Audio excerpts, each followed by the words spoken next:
they feel that if you rise up as an African, remember, like I told you, no one has a pass that's black to play with another black person, right? They don't have a pass. I don't care what it's for. I don't care what reason it's for.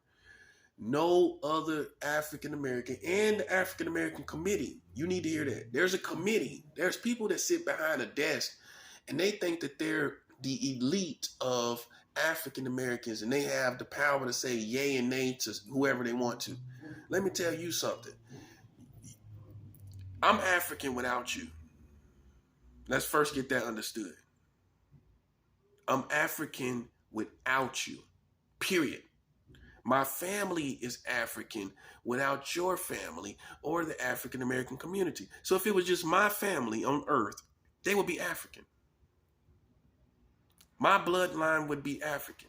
My ancestors and my grandparents, on and on and on, would be African. So if you were here, if you were not here, I still would be African. Let's get that first understood. Secondly, you don't have a pass to send me through these ghetto influenced politics. It's influenced by the ghetto. It's influenced by thuggery and gangster life. Look, I'm African. I don't have to be subject to that. If that's your community, government, whatever it is you call it, that's them.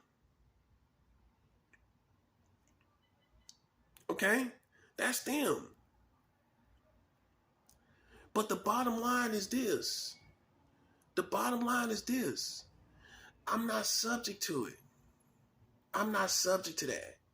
You know what I'm saying? And if I was a real king, you will understand I was born that way.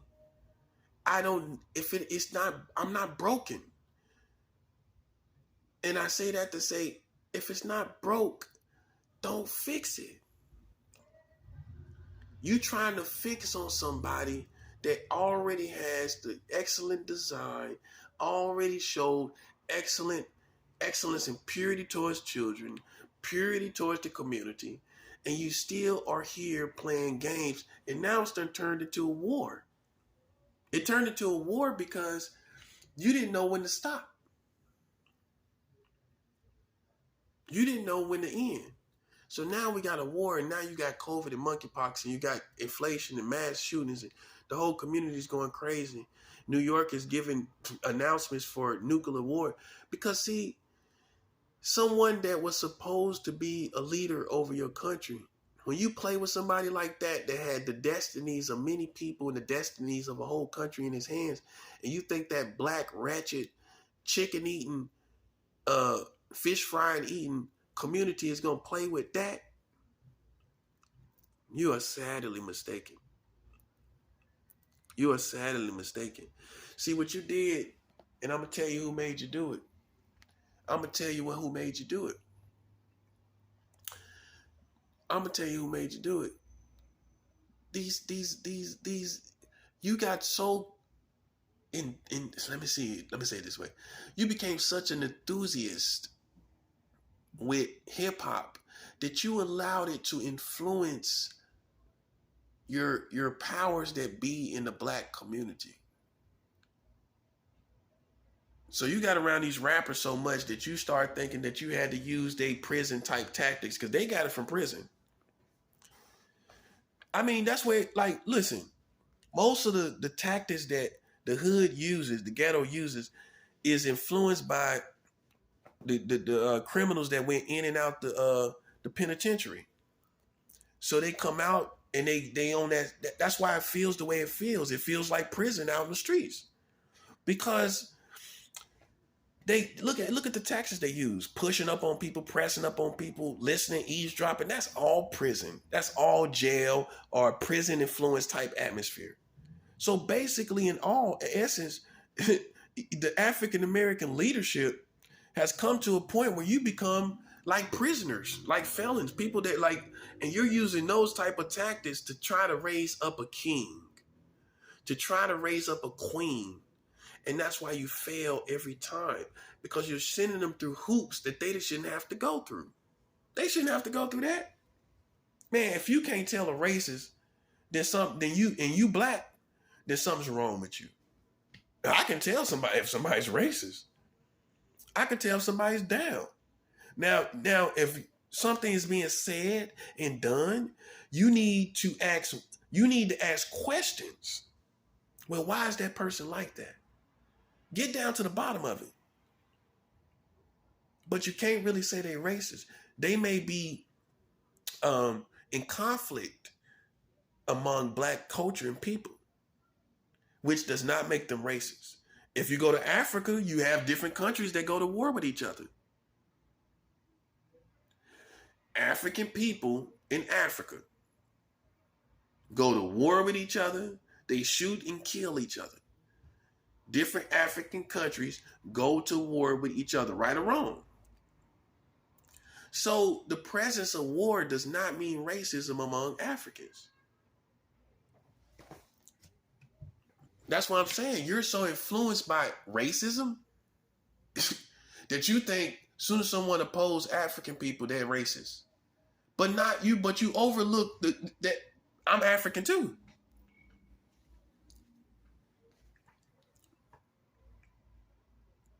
I'm 4 different types of African. Yeah, I did my DNA test. I am 4 different types of African.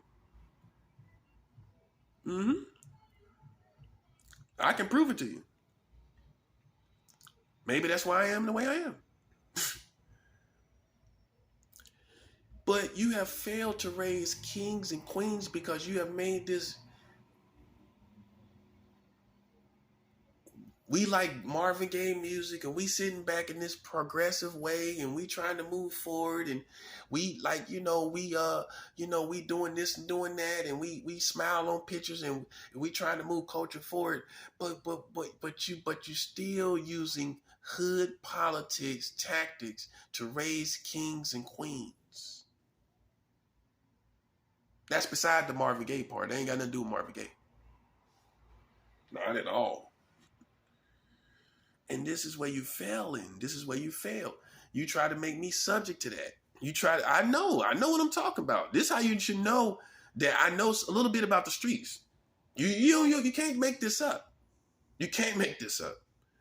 And when you make someone subject to these politics and this ghetto ratchet politics, here's the problem. You're trying to make absolutely sure someone loves you.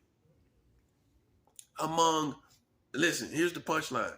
Among black on black crime and jealous black people and envious black people and crab in the bucket black people and bottom feeder black people. You're trying to make sure that person is all good with all that. With all that.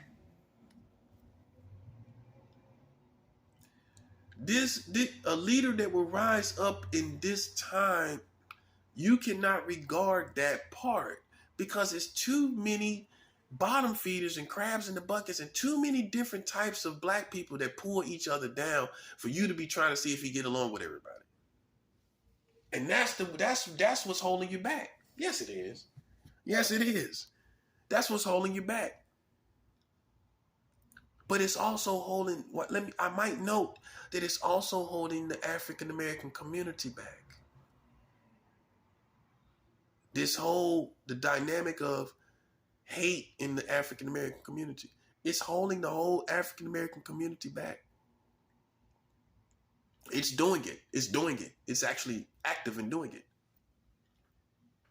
And what you're trying to wait for, I'm smart enough to know. You're trying to wait and see, let's see how good he is with black people. Big mistake. Big mistake. That's a big, big mistake. You got to look. You got to look at the times that you're trying to raise a person up out of. Look at the times that the person is in. You got people killing their own kids, their own family. And you trying to worry about if he good with everybody. These are the elements you did not consider. You didn't consider that. So yeah, so now you see why I talk the way I talk. I talk like a person in the middle of crabs, bottom feeders, envious and jealous black people. That's what I sound like. Taking no junk off of them. That's how I should sound. While you kind of equating it to, I don't know if he's for the people or not. That's what you're equating it to. That's what you're equating it to. And you shouldn't be doing that if you use wisdom and discretion, considering all elements, considering all dynamics. Yeah, ain't nobody getting along, in other words. And ain't nobody getting along. Take a look around. There is no unity. There's every man for himself, man. So you're trying to make me live up to a standard that you don't even see in your everyday society. Hey, you don't see it out here on these streets, do you? You see any Marvin Gaye playing? Like, what's going on? You see anybody like that now? You see anybody out here like on that kind of vibe? That's all I'm saying. So you're expecting a whole world out of me that is not in your world. It's unrealistic. It's unrealistic. In fact, you should expect somebody my age, consider my age too, that's black, a male, that got a little edge to him in his own community. You should expect that. You should expect that. Oh, I supposed to be walking around like I'm like we all in love?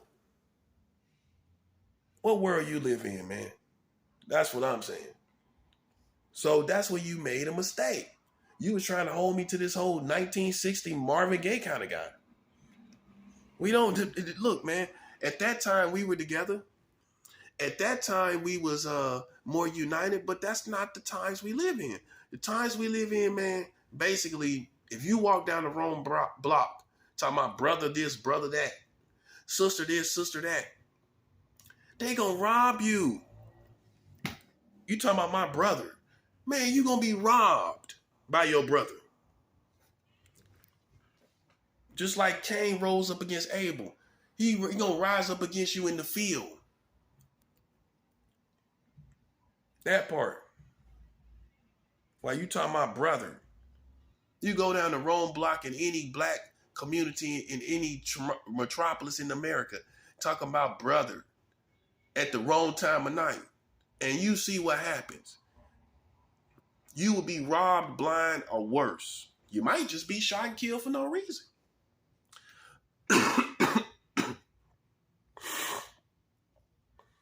and that is an indication of the environment that you're trying to bring a king up out of.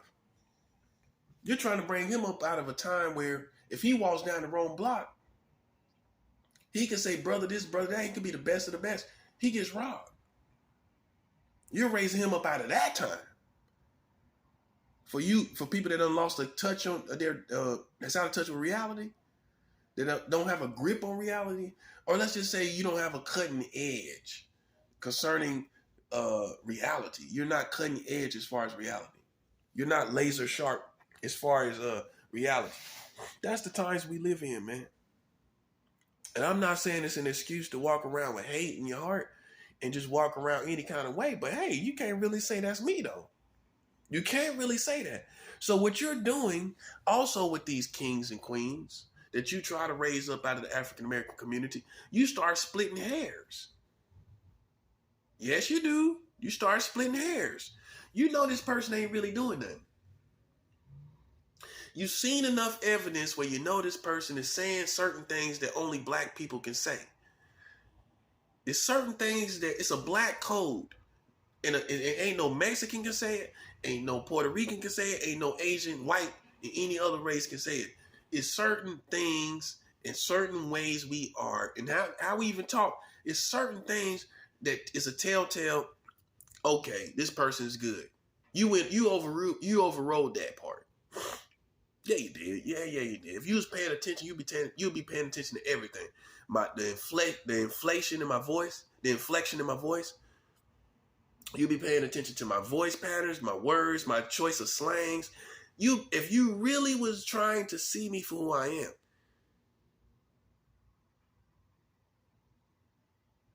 you would be paying attention to all of that. Everything. Everything. But you haven't been doing that. You've had selective hearing. And yes, you have. Yes, you have. You've had selective hearing. And for the most part, you've been trying to find a contradiction. You haven't been listening to the pros. You've been trying to find the cons. You've been trying to find the negative. You haven't been listening to the positive. Because if you was listening to the positive, you would have knew, oh, this person definitely black. Oh, this person definitely for black people. Oh, but you was not listening from that ear. What happens is this committee starts listening from the negative ear. You're trying to filter. You're trying to be a filter. You're trying to catch and net something, if you will, of negativity. That's what the cancel culture is doing. Boom. That's what the cancel culture is doing. They sitting back with a negative ear on everybody. Man, you know these people black. But you sitting back with a negative ear because something wrong with you. You might have a mental sickness. Hey, you listen to the stuff that you reading all between the lines and all that all the time. Why don't you just listen to what the person is actually saying? Yeah, that's a form of mental sickness. Almost. Almost. Because you're not listening to what they're saying. You're not paying attention to their voice pattern, their words, which is a strong indication this person is black. You done got off into that psychological world so deeply that it's impossible for you almost to raise up a king because you're expecting them to be perfect, and they're not going to be perfect. They're not. I promise you, I'm not perfect. And listen, if you're looking for perfection, don't hold your breath. Because if you want to be 100, you want to be 100. Dr. Martin Luther King Jr. was not perfect. Dr. Martin Luther King Jr. was not perfect. He was cheating on his wife. Yeah, let's talk about it. Let's talk about it. I'm not trying to shame him. I'm not trying to down him. But what kind of man would I be to let you hold me to this almost perfect standard? And your greatest leader wasn't perfect. Well, cheating on his wife, I never did that. It's a lot of honorable men that never did that. They would rather die before they cheat on their wife. Nevertheless, that's what Dr. Martin Luther King Jr. did. In the height of his time when he was doing messages. So if you wanted to question anybody's integrity, who are you to do it? Who are you to do it? See, you forgot I'm educated. I know a lot, right? And some men would not respect Dr. Martin Luther King Jr. because he cheated on his wife. They wouldn't respect him to talk about family values. I'll tell you that part. Well, how can you talk about family values and you cheated on your wife? I know. You don't want me to be 100, do you? You want me to be 80. You don't want me to be 100, do you? You don't want me to be 100. You want me to be 80, 60, and 70, don't you? Because there's some real men that do not cheat. There's some real men that do not cheat on their wife. There's some real men that are totally satisfied sexually with their wives, where they don't feel no need to cheat. And you would think that in the times where he was doing all these messages, he wouldn't even have the capacity to think about another woman. You would think he would be only thinking about getting back home to his wife while he's doing these messages. But that was not the case. And I know what the case was. It wasn't nothing but the enemy. It was nothing but Satan. But you have to be strong enough to resist the enemy. You know what I mean? You have to be strong enough to do it. I know why he went through what he went through. Because the enemy was there. And then there was just an infatuation with who he was as well. You know, women was attracted to him, and he succumbed to that to a certain degree. And Edgar Hoover, the head of the FBI, sent the tape to his wife. And see, some of y'all watched that on the movie. I ain't watched that on the movie. I did my research. I got educated. See, some of y'all watched that on the movie. These late MLK movies, that's how you found out. I found out through education. I educated myself. Not my schools. I educated myself. And the leader of the FBI, Edgar Hoover, he had it out for MLK. He just wanted him for no reason. He just wanted to find a contradiction. And he finally did. And he sent the tapes. He bugged his room. He bugged the hotel in some type of way, or wherever hotels and motels he was at. He bugged them. He had to, or he had it. Well, he had some type of technology to get the audible, the audio of Martin Luther King Jr. cheating on his wife. And then he sent the tape to his wife, which could have caused a divorce, could have messed his whole life up. We forgot about that part. But you all overlooked that. You know, you all are biased in that situation. But he was not perfect. And I learned from that. You know how I learned from it? That, look, long as he didn't have to be perfect. He got the job done. And you should be seeing me like that. With considering that. Considering the leader you already had and what he went through and what he did. You should be considering, does he get the job done? Because Martin Luther King Jr. got the job done. Now, he cheated on his wife, but he got the job done. So what are you really looking for? You looking for leadership? Or are you looking for a perfect person? Make up your mind. Because I get the job done. I get it done. And if you're looking for a perfect person, look at your history. You never had it. You never had it. You never had a perfect person. You never did.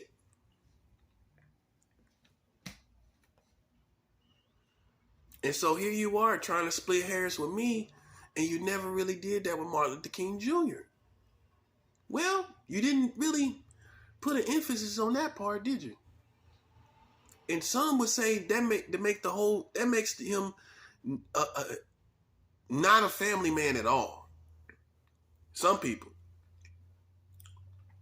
Because you're endangering your whole family when you do that. You're endangering the kid, the well-being of the child. Because now, you know, she might want a divorce, and then now the child's in a broken home.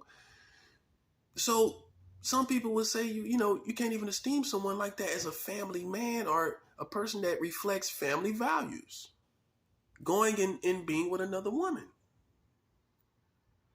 But nevertheless, that's your best leader up to date, right? And he was not perfect by a long shot, considering that.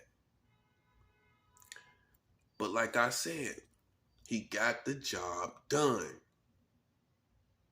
While you sitting up here acting like you got ADD, attention deficit. You got attention deficit? Something else on your mind? You want to get it off? Why don't you get off on what's on your mind? That'll do us all a favor. Whatever is on your mind, won't you get it off? Won't you get off whatever's on your chest so we can move on? Because I'm getting it done while you focus on something else. Catch up to where I'm at. Catch up to where I'm at. Because while you're sitting here stuck on stupid about whatever you feel, I am getting it done. in a way that you have never gotten it done. I might add that part. And you still splitting hairs, which is, to me, disgusting. I'm sitting here doing what you never did, and you still worrying about me. No, you need to look at, like you looked at Martin Luther King Jr., he got the job done, period. People quick to say, well, nobody's perfect, but you got people around here still holding people to perfect standards. You still out here holding people to perfect standards, though. You're still doing it. But you the first one in line talking about, well, nobody's perfect. So you're being a hypocrite. You're being a hypocrite because you're the first person in line talking about, well, ain't none of us perfect. But you're holding me to a perfect standard. Well, I'm sorry, bruh. I'm sorry to fail you. I'm not perfect. I'm not perfect. And I'm, you know what? I'm the first one in line to say that because I'm not going to let you hold me to this synthetic, unachievable level of living that no one can live. I get the job done. That's all this is about. When you go to work and you hire somebody, if you're a manager, you don't hire perfect people. You hire people that get the job done. And in fact, it may be a jerk. It may be a jerk, whether it's a woman or a man. But guess what? You don't even care. You know why? Because they get the job done. I'd rather hire somebody to get the job done than somebody I esteem as some great guy or nice lady. I need to get the job done. Because at the end of the day, if the job is not being done, how far can a nice person go? How far can a great guy go? That part. How far can a nice woman go? If you ain't getting the job done. That part. You ain't going nowhere. And that's what your problem is. You focus on all the wrong things. You need to be looking at the job is done. You need to be looking at, I'm revealing to you something that your country didn't know. 44 states marrying these children. Okay? You didn't know this. This is the revolution. Because what has happened is, and although people may point to other countries and say they got this and that and third going on in other countries, see, this is the part they because they're not as smart as they think they are. This is the part that they left out. You have raised a whole country. You have raised a whole country to believe that they are in a country that protects children. You have raised a whole country that is under the assumption that there are no child marriage laws. You have raised a whole culture that is under the assumption that there is nothing like this going on. This is what makes us unique from other countries concerning child sex laws and all of that. These other countries know. The community knows. So what you have here is a whole country that basically is living their own culture and perspective outside of their government. Now, if you're slow, say you're slow. Did you hear what I just said? So now there's a whole people here living in a world that doesn't exist. They're living on their own as far as real child ethics. They're on their own. They don't have a government. And you know what that means? They're going to overthrow it. You know why? Because they have been living a certain perspective too long to be subject to child sex laws. They've been living thinking that they protect children and doing all of this too long to now have to submit to a country that has 44 states marrying children. They're not going to do it. Now, if they had knew from the beginning, listen to this very closely. If they had knew from the beginning, then that would be different. They would realize they're supporting and working and submitting to a country that has 44 states marrying children, the age of consent under 18 in 40 states. They have the world record for the lowest age of consent worldwide. They would if they knew all of this, they would realize what they're submitting to and what they're supporting and what they take pride in. They have taken pride in something that doesn't exist. Well, America without child sex laws don't exist. That don't exist. So you're taking pride in an invisible America. I know you don't like it. You don't want to accept it. You're taking pride in something that is invisible, non-tangible. You know what's tangible? These 44 states marrying children. That's what's tangible. And so when the community finds this out, it's going to be unbearable for them to submit to this real America that now is revealed by me. That's what makes me significant. I am a milestone in revealing this to you in your community. I'm not saying I'm all the stones. I'm all the house. I'm a milestone, a very significant one. Revealing to you that your country is not what you thought it was. You didn't think this. None of y'all thought this. My parents didn't even know. If they had educated me on this, I would have been saying this earlier. I would have started this 10 years ago. We would have been further along. But they didn't even know. You know who told them? Me. I taught my parents about this. I taught my own parents about this. A lot of y'all parents, they don't know either.